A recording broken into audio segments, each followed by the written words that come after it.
When I first went to Boston, they had so many strong acts, Yeah. and they made so much money. They didn't need to go to New York or Lenny Clarke. Those guys, they were like tough kids. I'm used to like those little Jewish guys talk about their mother and Tony. Those fucking Lenny and those guys. They were really. Lenny Clarke never left the Boston comedy scene. Never.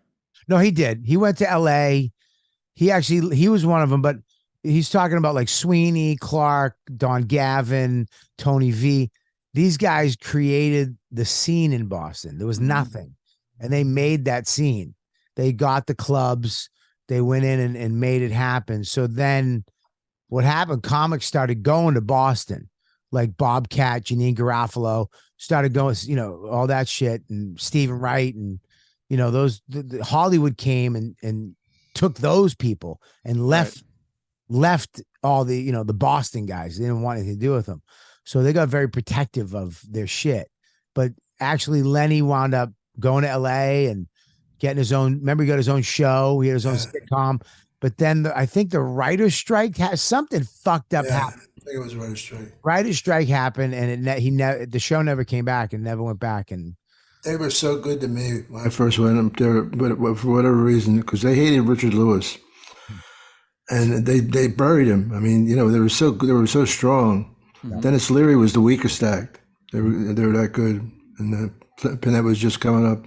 They would bury comics, like New York comics. They would hire New York comics to come in, or famous comics, and they would put like Gavin and Sweeney on before them, and they would level the fucking place. I saw Colin Quinn, walk 500 people. 500 people from Nick's Comedy Stop just left. Joe Yannetti had to walk him through the kitchen because they were going to kill him. Yeah, because I talked John Katz into coming in with me one night for Friday night third show. He says, "I can't do that." Come on, John.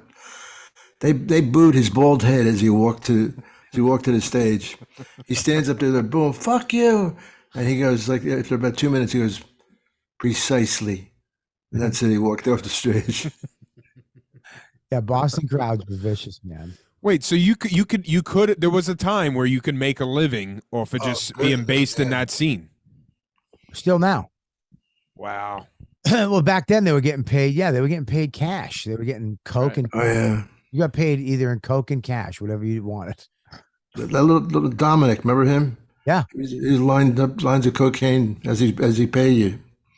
Yeah, it was crazy, man. Those guys used to they made a lot of money, man. A lot of fucking money. That's why they didn't leave either, because you could actually, they didn't need to go and try to be bigger than they were. They were fucking gods. Yeah. They were gods. Like these guys would go on stage and everybody knew them. Everybody went and saw them. They made a ton of cash. Why the fuck would they leave? And why would they give it? Why would they allow, I think Tony V told me, why would we allow some famous fuck to come in and take weekends away from us? We made this. Fuck you. And they would say, all right, well, you want to come in? Let's see how funny you are. And they would go on in front of them and just try to bury whoever it was. Did that have anything to do with why your whole class moved to New York? Like you came up with like Dane, Louis, right? Burr. Oh, Louis and Nick and all them left before us. Rogan, they were right before us, so they left before us. But it was Patrice, Burr, Gulman, me, Dane. Yeah, we were all there, but we wanted out. We didn't want to stay, dude. We didn't want to. We looked at it like what were we gonna do? Those were the headliners then. We're not bumping Sweeney out of a spot. We're not bumping Gavin out of his spot. That's their spot. We gotta go. We got to go somewhere else. So we all went to. I love Bob Marley. He was fucking funny.